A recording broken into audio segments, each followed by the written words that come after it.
गत 27/3/2025 तारीख दिन आमर बारिपदा सदर थाना रे रिपोर्ट होता रिपोर्ट करी श्रीमती चांदमणि मुंडा से रिपोर्ट करते से जो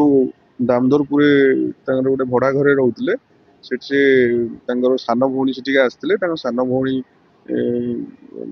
डेड बॉडी से राति अधे देखा पहले राति 12टा पर देखले सान भौणी डेड बॉडी पड़ी से हठात यहाँ सब क्या जन पार नथिले दिन सकाଳେ आसिकी से पड़ोशी मान सब डाकिकी थाना रिपोर्ट करते थाना रिपोर्ट कलापर आमर प्रॉपर सेक्शन ऑफ लॉ रे आम मर्डर केस रजिस्ट्रेशन करूँ एवं आमर साइंटिफिक टीम डीएफएसएल साइंटिफिक टीम को डाकी आमर सीनियर अफसर मैंने साइट विजिट करते एसपी सर भी विजिट करते आम से स्पॉट रे पहुँचला देखिलु जे डेड बॉडी पड़ी हेड इंजुरी अच्छी ब्लड स्टेन सब से बहुत सारा ब्लड पड़ी भंगा इटा पाखे पड़ी आम विभिन्न एंगल को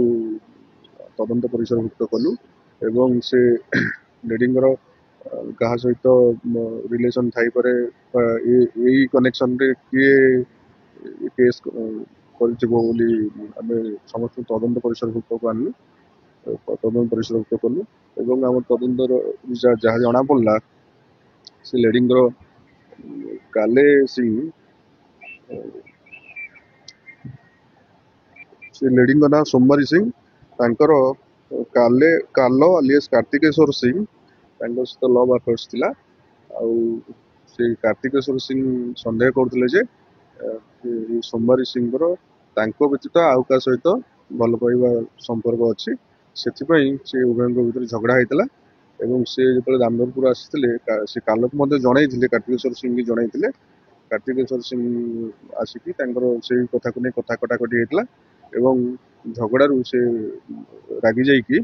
से इटारे छेचिकी मारिदे डेड बॉडी से पकई देकी आब्सकंड कर जाइए आम लोकल इनफॉरमेशन लेकिन विभिन्न जगह आम खोजिलु रेड कलु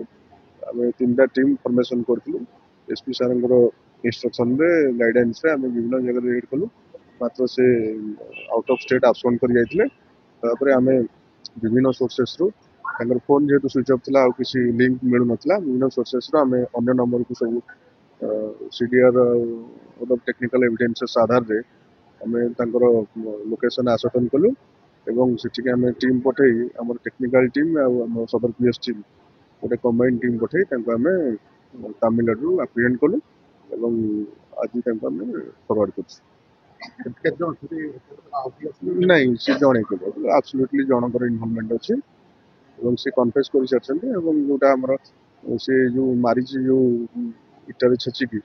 स्पॉट रू भी सीजर होता है कन्फेशनल स्टेटमेंट आउ सर्कमस्टेंसेस एविडेंस सब प्रॉपर्ली मैच कर